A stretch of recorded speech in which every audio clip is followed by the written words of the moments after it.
نیلی آنکھوں والے فرشتے آتے ہیں، جن میں سے ایک کو منکر کہا جاتا ہے اور دوسرے کو نکیر۔ وہ دونوں میت سے پوچھتے ہیں، اس شخص یعنی حضرت محمد صلی اللہ علیہ وآلہ وسلم کے بارے میں تم کیا کہتے تھے جو تمہارے ہاں بھیجا گیا؟ مومن آدمی وہی جواب دیتا ہے جو کچھ وہ دنیا میں حضرت محمد صلی اللہ علیہ وآلہ وسلم کے بارے میں کہتا تھا، یعنی وہ اللہ کے بندے اور اس کے رسول ہیں۔ چنانچہ مومن کہتا ہے کہ میں گواہی دیتا ہوں اللہ کے سوا کوئی معبود نہیں اور محمد صلی اللہ علیہ وآلہ وسلم اللہ کے بندے اور اس کے رسول ہیں۔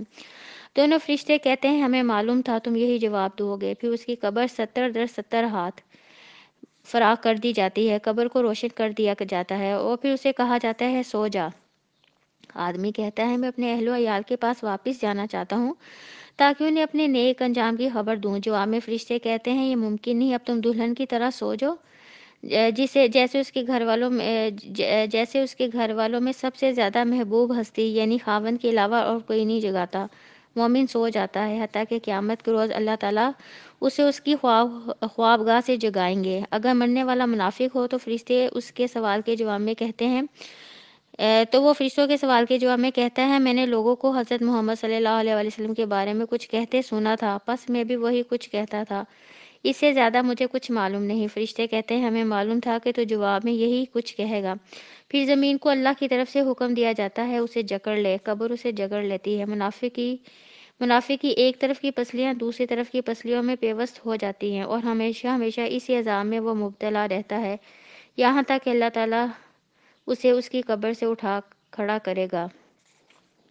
اب اس حدیث میں مومن کے ساتھ قبر میں کیا معاملہ ہوگا اور منافق جو مسلمان ہے یا جو کافر لوگ ہیں ان کے ساتھ کیا معاملہ ہوگا، اس کی وضاحت کی گئی ہے۔ مومن آدمی کو قبر میں کسی قسم کی گھبراہٹ یا پریشانی لاحق نہیں ہوگی۔ مومن آدمی کو قبر میں جہنم سے بچنے اور جنت پانے کی خوشخبری دی جاتی ہے۔ اللہ اس کے رسول پر ایمان کے ساتھ زندگی بسر کرنے والوں کو قیامت کے روز اسی ایمان پر اٹھنے کی بشارت دی جاتی ہے۔ گنہگار آدمی کو قبر میں بہت زیادہ گھبراہٹ اور خوف لاحق ہوتا ہے۔ سوال و جواب میں ناکامی کے بعد گنہگار آدمی کو جہنم میں اس کا ٹھکانہ دکھایا جاتا ہے۔ گنہگار آدمی کو اسی شک کی حالت میں اٹھنے کی بشارت دی جاتی ہے جس پہ اس نے زندگی بسر کی تھی۔ یہ حدیث ابن ماجہ کی ہے۔ حضرت ابو ہریرہ سے روایت ہے کہ آپ صلی اللہ علیہ وآلہ وسلم نے فرمایا جب میت قبر میں دفن کی جاتی ہے تو نیک آدمی قبر میں کسی خوف اور گھبراہٹ کے بغیر اٹھ کر بیٹھ جاتا ہے۔ اس سے پوچھا جاتا ہے تو کون سے دین پر تھا؟ نیک مومن آدمی کہتا ہے میں اسلام پر تھا۔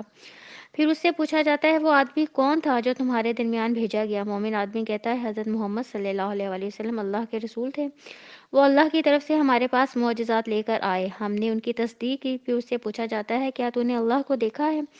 وہ کہتا ہے اللہ تعالیٰ کو دنیا میں دیکھنا کسی کے لیے ممکن نہیں۔ چنانچہ اس کے لیے آگ کی طرف ایک سوراخ کھولا جاتا ہے اور وہ دیکھتا ہے کس طرح آگ کا ایک حصہ دوسرے حصے کو کھا رہا ہے۔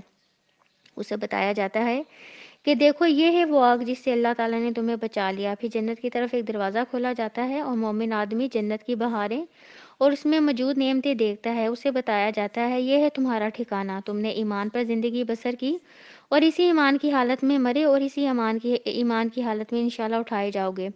گنہگار آدمی کو قبر میں بٹھایا جاتا ہے تو وہ بہت گھبرایا اور خوفزدہ ہوتا ہے۔ اس سے پوچھا جاتا ہے تو کس مذہب پہ تھا؟ وہ کہتا ہے میں نہیں جانتا۔